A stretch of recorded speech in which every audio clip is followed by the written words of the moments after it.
जय हिंद दोस्तों, स्वागत है आपका अपना चैनल नॉलेज हब 24 में। आशा करता हूं कि आप लोग जहां भी होंगे, जैसे भी होंगे, बहुत मस्त और स्वस्थ होंगे। ओके दोस्तों, आज इस वीडियो में कुछ सामान्य अध्ययन के महत्वपूर्ण क्वेश्चन को लेकर आया हूं, जो कि बहुत ही अति महत्वपूर्ण है और आने वाले सभी एग्ज़ाम के लिए बहुत ही लाभदायक है। ओके दोस्तों, अगर आप मेरे चैनल में पहली बार आए हैं तो चैनल को सब्सक्राइब कर लीजिए, जिससे मेरे सारे वीडियोस आपको समय पर मिल सके। ओके दोस्तों, तो आइए चलते हैं आज का पहला क्वेश्चन पर। ओके दोस्तों, तो आज का पहला क्वेश्चन आपके स्क्रीन पे है, जानते हैं इसके सही उत्तर को। ओके दोस्तों, तो आज का पहला क्वेश्चन है,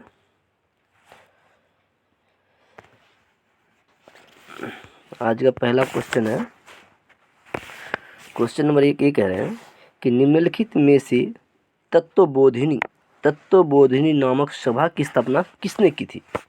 तत्वबोधिनी नामक जो सभा है उसकी स्थापना किसने की थी।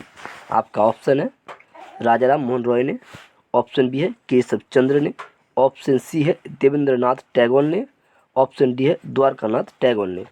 तो आपका सही उत्तर है दोस्तों ऑप्शन सी, देवेंद्रनाथ टैगोर ने, अर्थात C is the right answer. Okay दोस्तों, तो आइए चलते हैं आपका अगले सवाल पर, और ये है सवाल नंबर आपका 2। दूसरा नंबर सवाल ये है कि निम्नलिखित में से किसे दक्षिणेश्वर का संत कहा जाता है। दक्षिणेश्वर का संत कहा जाता है। ओके दोस्तों, आपका ऑप्शन है स्वामी विवेकानंद, ऑप्शन बी है रामकृष्ण परमहंस, ऑप्शन सी है स्वामी दयानंद सरस्वती, ऑप्शन डी है संत तुकाराम। तो आपका राइट और सटीक जो आंसर है दोस्तों वो है आपका ऑप्शन बी, रामकृष्ण परमहंस को दक्षिणेश्वर का संत कहा जाता है। ओके दोस्तों, अर्थात बी जो है आपका राइट ऑप्शन है। ओके दोस्तों, आइए चलते हैं इसी प्रकार से अगले सवाल की ओर, और यह है सवाल नंबर आपका 3। तीसरा नंबर सवाल ये कह रहे हैं कि कम्युनिस्ट मैनिफेस्टो किसने लिखी थी। ओके दोस्तों, आपका ऑप्शन है फ्रेडरिक एंगल्स ने, ऑप्शन बी है कार्ल मार्क्स ने, ऑप्शन सी है लियोनिद गोतोस्की ने, ऑप्शन डी है व्लादिमीर लेनिन ने। ओके दोस्तों, तो आपका राइट आंसर है ऑप्शन बी, कार्ल मार्क्स ने। ऑप्शन बी, कार्ल मार्क्स ने जो है कम्युनिस्ट मैनिफेस्टो लिखा है। ओके दोस्तों, तो बी आपका जो है यहाँ पे आपका राइट आंसर है। आइए दोस्तों चलते हैं अगले सवाल की ओर, और ये है सवाल नंबर आपका 4। चौथा नंबर सवाल ये कह रहे हैं कि खगोलीय पिंडों के अध्ययन को क्या कहा जाता है। खगोलीय पिंडों के अध्ययन को क्या कहा जाता है। ओके दोस्तों, आपका ऑप्शन है आकाशगंगा, आपका ऑप्शन बी है खगोल विज्ञान, ऑप्शन सी है ज्योतिष, ऑप्शन डी है अंतरिक्ष यात्री। ओके दोस्तों, तो आपका सही उत्तर है आपका ऑप्शन बी, खगोल विज्ञान कहा जाता है। ओके दोस्तों, B is the right answer. खगोलीय पिंडों के अध्ययन को खगोल विज्ञान कहा जाता है। ओके दोस्तों, अगर वीडियो अच्छा लगा हो तो वीडियो एक शेयर और एक लाइक कर दीजिए, जिससे आपके सभी दोस्तों तक पहुंच सके और इस वीडियो का लाभ उठा सके। ओके दोस्तों, तो चलते हैं इसी प्रकार से अगले सवाल की ओर, और यह है सवाल नंबर आपका 5। पाँचवा नंबर सवाल ये कह रहा है कि निम्नलिखित में से किस आंदोलन की शुरुआत नमक कानून को तोड़ने से हुई थी। निम्नलिखित में से किस आंदोलन की शुरुआत नमक कानून को तोड़ने से हुई थी। आपका ऑप्शन है सविनय अवज्ञा आंदोलन, ऑप्शन बी है असहयोग आंदोलन, ऑप्शन सी है भारत छोड़ो, ऑप्शन डी है होम रूल आंदोलन। ओके दोस्तों, और आपको मैं एक बात यहाँ पर बता दूं कि जब भी आपको नमक कानून और दांडी से रिलेटेड क्वेश्चन आए कि किस आंदोलन को शुरू किया गया, तो आपको बिना सोचे समझे सविनय अवज्ञा आंदोलन को लगा देना है। ओके दोस्तों, आपको पता ही है कि गांधी जी जो है गुजरात के साबरमती आश्रम से 12 मार्च 1930 को नमक कानून को तोड़ने के लिए दांडी मार्च का यात्रा निकाले थे। ओके, और 24 दिन की यात्रा के बाद उन्होंने दांडी पहुँचे और वहाँ पर उन्होंने हाथ में नमक लिए और नमक कानून को तोड़ा। और कब पहुंचे थे? 6 अप्रैल 1930 को उन्होंने दांडी पहुंचे। नमक को हाथ में लेकर नमक कानून को तोड़ने के बाद उन्होंने उसी स्थान से उन्होंने सविनय अवज्ञा आंदोलन का शुरुआत किए थे। ओके दोस्तों, तो आपको यहाँ पे जो राइट और सटीक जो आंसर होगा आपके लिए वो है ऑप्शन ए, सविनय अवज्ञा आंदोलन की शुरुआत किए थे। ओके दोस्तों, अर्थात ये is the right answer. Okay दोस्तों, तो आइए चलते हैं इसी प्रकार से अगले सवाल की ओर और जानते हैं सही उत्तर को। ओके दोस्तों, तो ये है आपका छठा क्वेश्चन। 6 नंबर क्वेश्चन ये कह रहा है कि निम्नलिखित में से कौन सा 18वीं शताब्दी में भारत का सबसे महत्वपूर्ण उद्योग था? 18वीं शताब्दी में भारत का सबसे महत्वपूर्ण उद्योग कौन सा था? आपका ऑप्शन है धातु हस्तशिल्प, ऑप्शन बी है मछली पालन, ऑप्शन सी है सूती कपड़ा, ऑप्शन डी लकड़ी के उत्पाद।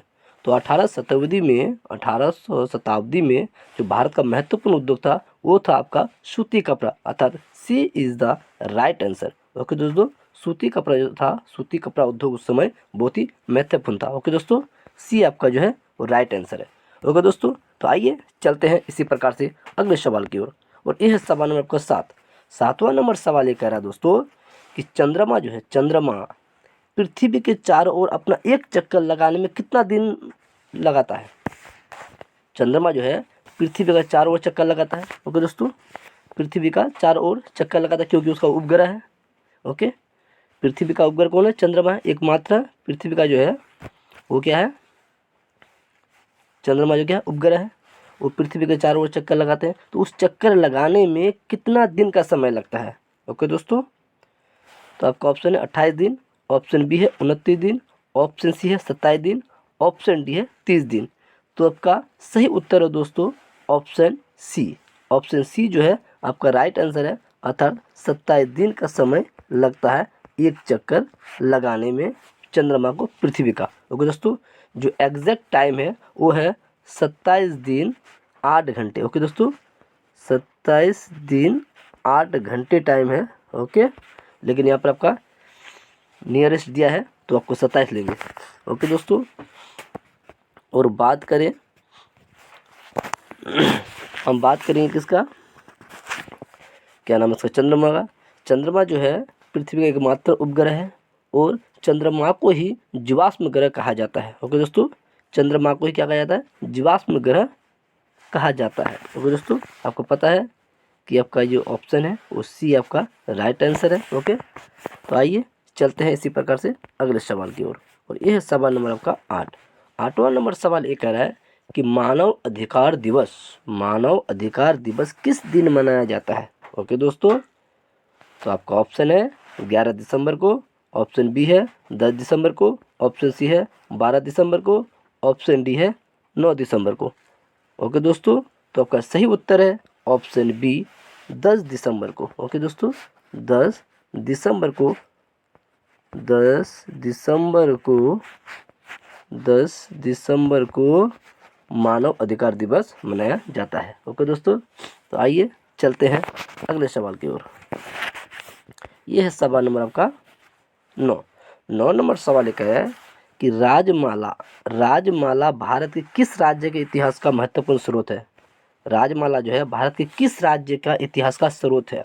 आपका ऑप्शन है नागालैंड का, ऑप्शन बी है त्रिपुरा का, ऑप्शन सी है असम का, ऑप्शन डी है जम्मू कश्मीर का। तो आपका सही उत्तर है दोस्तों ऑप्शन बी।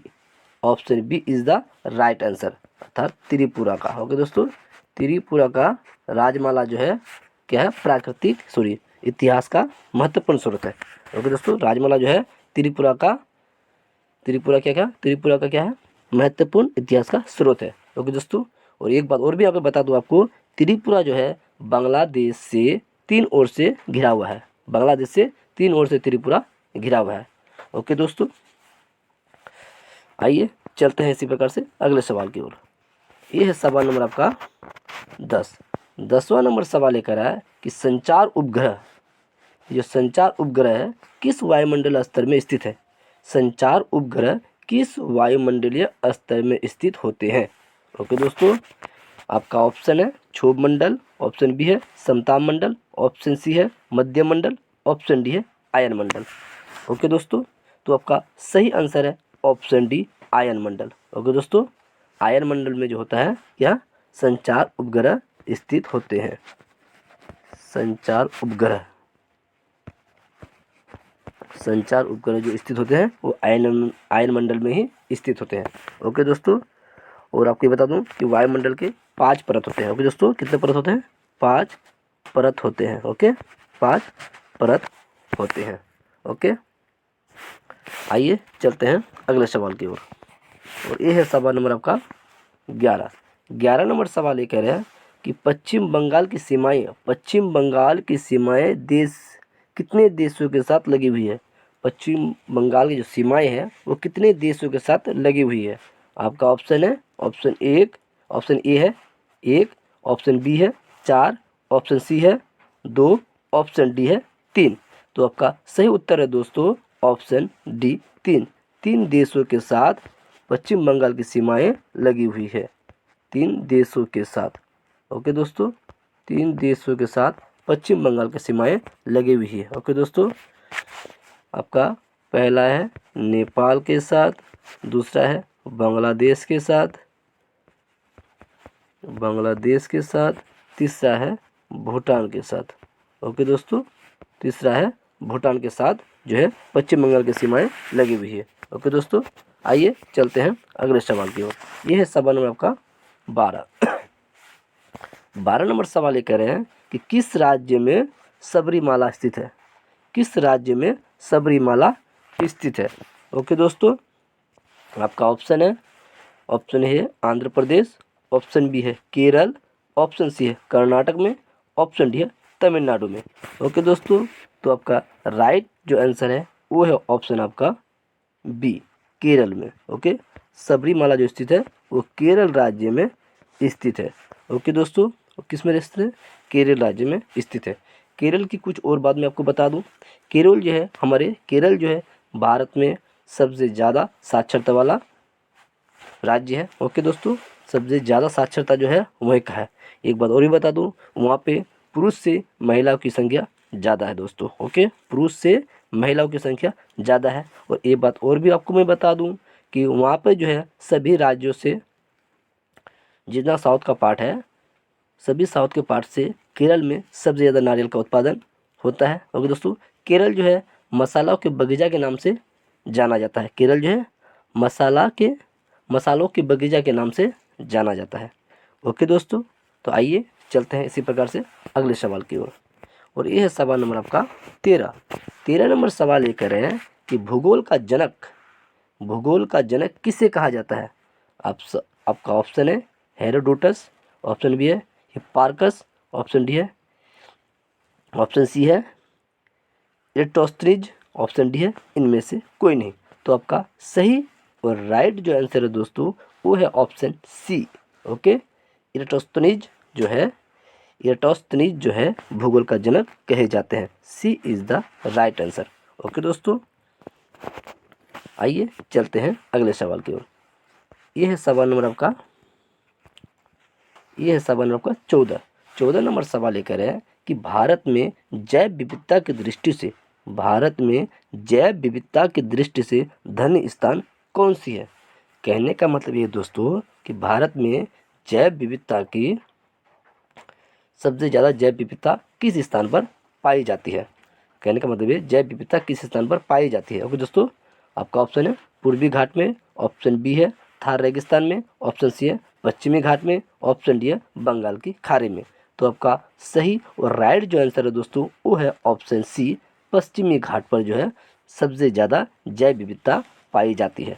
ओके दोस्तों, C is the right answer. Okay, आइए चलते हैं अगले सवाल की ओर। ये है सवाल नंबर 15।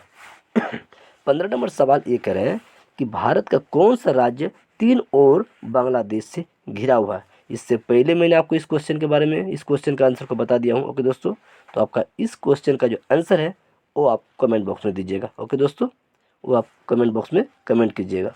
ओके दोस्तों, कि कौन सा भारत का एक राज्य है जो बांग्लादेश से 3 ओर से घिरा हुआ है। ओके दोस्तों, आप कमेंट बॉक्स में कमेंट कीजिए। ओके दोस्तों, तो आइए चलते हैं अगले सवाल की ओर, और यह है सवाल नंबर आपका 16। 16 नंबर सवाल ये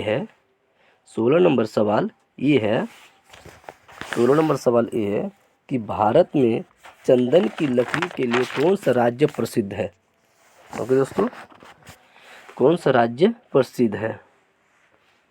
भारत में चंदन की लकड़ी के लिए कौन सा राज्य प्रसिद्ध है। आपका ऑप्शन है, option A Kerala, option B है पश्चिम बंगाल, ऑप्शन सी है असम, ऑप्शन डी है कर्नाटक। ओके दोस्तों, तो आपका राइट जो है आंसर है वो है ऑप्शन डी कर्नाटक। ओके दोस्तों, कर्नाटक जो है चंदन की लकड़ी के लिए प्रसिद्ध है। ओके दोस्तों, केरल जो है प्रसिद्ध है। ओके दोस्तों, यहाँ पे एक बात मैं और भी आपको बता दूँ। ओके दोस्तों, एक बात मैं आपको यहाँ और भी बता दूँ, जैसे केरल है ये मसालों के लिए फेमस है, ये मसाला के लिए जाने जाते हैं, मसाला के लिए जाने जाते हैं। पश्चिम बंगाल जो है वो चावल के लिए जाने जाते हैं, चावल के लिए जाने जाते हैं। असम जो है वो चाय के लिए जाने जाते हैं। कर्नाटक जो है, कर्नाटक जो है ये आपका चंदन की लकड़ी के लिए जाने जाते हैं। ओके दोस्तों, चंदन की लकड़ी के लिए जाने जाते हैं। ओके दोस्तों, तो आइए यहाँ पे जानते हैं कि ऑप्शन डी जो है आपका राइट आंसर है। ओके दोस्तों, आइए चलते हैं अगले सवाल की ओर, और ये है सवाल नंबर आपका 17। 17 नंबर सवाल ये करें, कौन सा कोशिका अंग आत्मघाती थैली कहा जाता है। कौन सा कोशिका अंग आत्मघाती थैली कहा जाता है। ओके दोस्तों, आपका ऑप्शन है राइबोसोम को, ऑप्शन बी है सेंट्रोसोम को, ऑप्शन सी है क्रोमोसोम को, ऑप्शन डी है लाइसोसोम को। ओके दोस्तों, तो आपका सही आंसर है ऑप्शन डी लाइसोसोम को आत्मघाती थैली कहा जाता है। ओके दोस्तों, तो इसका खोज किसने किया था, डी डुबे ने किया था। ओके डी डुबे ने इसका खोज किया था लाइसोसोम का। ओके दोस्तों, आइए चलते हैं इसी प्रकार से अगले सवाल की ओर, और यह है सवाल नंबर आपका 18। 18 नंबर सवाल लेकर आया कि सौर मंडल की खोज किसने की थी। सौर मंडल की खोज किसने की थी। सौर मंडल की खोज किसने की थी।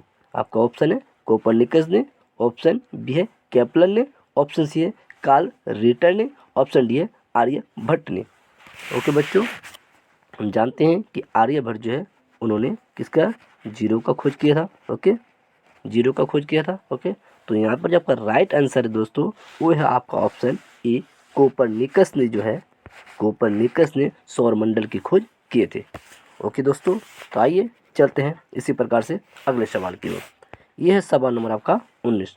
19 नंबर सवाल ये कह रहे हैं कि भूमध्य रेखा के निकट किस तरह के वन पाए जाते हैं। भूमध्य रेखा के निकट किस तरह के वन पाए जाते हैं। ओके दोस्तों, भूमध्य के निकट किस तरह के वन पाए जाते हैं। भूमध्य के निकट किस तरह के वन पाए जाते हैं। जैसे कि अब जानते हैं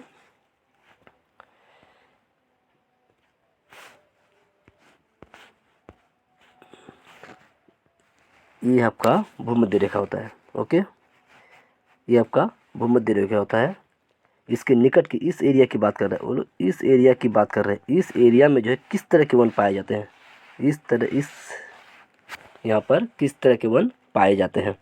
ओके दोस्तों, जैसे कि आप जानते हैं कि यहाँ पर भारी बारिश होती है, जहाँ पे जब बारिश होगी वहाँ पे जंगल और पेड़ पौधे भी ज़्यादा होंगे, लंबे लंबे होंगे। ओके दोस्तों, तो यहाँ पर आपको जो है किस तरह के वन पाए जाते हैं क्वेश्चन में ये पूछ रहे हैं। ओके, तो आपका ऑप्शन है शंकुधारी वन, ऑप्शन बी है उष्णकटिबंधीय वन, ऑप्शन सी है घास स्थल, ऑप्शन डी है पतझड़ी वन। ओके दोस्तों, तो आपका राइट जो आंसर है वो है ऑप्शन बी, वो है ऑप्शन बी उष्णकटिबंधीय वन मध्य रेखा के निकट जो है उष्णकटिबंधीय वन पाए जाते हैं। ओके दोस्तों, आइए चलते हैं इसी प्रकार से अगले सवाल की ओर। यह है सवाल नंबर आपका 20 नंबर सवाल ये कह रहे हैं कि स्थल मंडल की विस्तार कितने किलोमीटर की गहराई तक है। स्थल मंडल की विस्तार कितने किलोमीटर की गहराई तक है। आपका ऑप्शन है 110 किलोमीटर तक, ऑप्शन बी है 100 किलोमीटर तक, ऑप्शन सी है 155 किलोमीटर तक, ऑप्शन डी है 200 किलोमीटर तक। ओके, ऑप्शन डी है 200 किलोमीटर तक। ओके, जैसे कि बात कर रहे हैं कि कितने किलोमीटर गहराई तक है। ओके, जैसा मान लो कि इस जगह पे है तो गहराई की बात कर रहा है, कितने किलोमीटर तक, ये आपका गहराई की बात कर रहा है और ये अंतरिक्ष की बात कर रहा है। ओके दोस्तों, ये ऊपर अंतरिक्ष है, ये आपका ऊपर गहराई है। कितने किलोमीटर की गहराई तक स्थल मंडल है, कहने का मतलब ये है। तो आपका ऑप्शन है 110, ऑप्शन बी है 100, ऑप्शन सी है 155, ऑप्शन डी है 200 किलोमीटर। ओके दोस्तों, तो आपका राइट और सटीक जो आंसर है वो है आपका 100 किलोमीटर। कितना किलोमीटर? 100 किलोमीटर की गहराई तक स्थलमंडल फैली हुई है। ओके दोस्तों, आइए चलते हैं अगले सवाल की ओर। यह है सवाल नंबर आपका 21 नंबर सवाल ये कह रहे हैं कि निम्नलिखित में से किसमें अधिक ताप है? किसमें अधिक ताप है? आपका ऑप्शन है बर्फ में, ऑप्शन बी है भाप में, ऑप्शन सी है उबलते पानी में, ऑप्शन डी है उपयुक्त सभी। ओके दोस्तों, हम जानते हैं कि उबलते पानी और भाप जो है, इस दोनों में से अगर कंपेयर करें तो भाप में सबसे ज़्यादा ताप होता है। क्योंकि उबलते पानी में हाथ डाल दोगे तो उतना आपको हाथ जलेगा, लेकिन उतना आपको जलन महसूस नहीं होगा जितना भाप में होगा, क्योंकि भाप में गुप्त उष्मा होता है, गुप्त ऊर्जा होता है, और जितना उसमें गुप्त ऊर्जा होगा वो ज़्यादा आपको तकलीफ देंगे। ओके, तो इसलिए भाप जो है आपका सही आंसर है, भाप में ज़्यादा ताप होते हैं। ओके दोस्तों, तो आपको B is the right answer. Okay दोस्तों, बी आपका क्या है? राइट आंसर है। ओके, अर्थात भाप जो है सब भाप में अधिक ताप होता है उबलते पानी में से। ओके, तो आइए चलते हैं इसी प्रकार से अगले सवाल की ओर। और ये है सवाल नंबर आपका 22 नंबर सवाल ये कह रहे हैं कि निम्नलिखित में से कौन सा अभयारण्य है जिसमें कश्मीरी महामृग पाया जाता है? कश्मीरी महामृग पाया जाता है, ऐसा कौन सा अभयारण्य है? तो दोस्तों, कान्हा अभयारण्य, गिर की बात कर रहे हैं, ऑप्शन सी है मृदुलाई की बात कर रहे हैं, ऑप्शन डी दाची गाम की बात, ग्राम नहीं है दाची गाम है यहाँ पे। ओके, दाची गाम है, क्या है? दाची गाम की बात कर रहे हैं। ओके, मतलब किस में पाया जाता है? ओके दोस्तों, ये जो है कश्मीरी महामृग जो है किस अभयारण्य में पाए जाते हैं? तो यहाँ पर आपका जो ऑप्शन है वो ऑप्शन डी आपका जो है वो सही है। ओके दोस्तों, क्या है? डी जो है वो आपका ऑप्शन सही है। तो दाची ग्राम जो है, दाची गाम जो है, दाची गाम में आपका कश्मीरी महामृग पाए जाते हैं, जो कि जम्मू कश्मीर के श्रीनगर में स्थित है। ओके, जम्मू कश्मीर के श्रीनगर में स्थित है। बात के मृदुलाई की, ये मृदुलाई जो है ये केरल और कर्नाटक की सीमा पर स्थित है। बात करें गिर की, वो गुजरात में स्थित है। बात करें कान्हा की, कान्हा जो है वो मध्य प्रदेश में स्थित है। ओके दोस्तों, तो आज का सेशन, आज का क्लास यहीं पर समाप्त होता है। अगर वीडियो आपको अच्छा लगा हो तो वीडियो को एक शेयर और लाइक कर दीजिएगा, जिससे आपके सारे दोस्तों तक पहुँच सके और सभी इस वीडियो का लाभ उठा सके। ओके दोस्तों, और मैं आपका लाइक और सब्सक्राइब से सेटिस्फाइड हो सकूं, संतुष्ट हो सकूं, और आपके लिए इसी प्रकार का कंटेंट बनाकर लाता रहूं। ओके दोस्तों, थैंक यू सो मच। जय हिंद, जय भारत।